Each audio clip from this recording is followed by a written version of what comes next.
You know those little gizmos and gadgets that make your videos that much better? Well, this one is no exception. What this is, it's a timer that rotates, and you put your camera on it through just a normal tripod thread, and then you have one on the bottom where you can actually put it on a tripod. So you can put the tripod on the bottom, camera on the top, and then you can set it for any amount of time that you want, and it'll just rotate.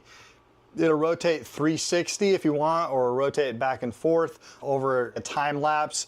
I've used this many times just capturing, put it on top of my RV and capture the sunset to the night sky and just go over the horizon over over a few hours. And I love it. It absolutely makes just a gorgeous shot, and it's really easy to set up. So it brings that professional quality shots that you can get on a shoestring budget. So it's really, really portable to take with you. It also charges up with a USB-C on the back. So yeah, if you want to up your time lapses, this is a great little gadget to have in your bag.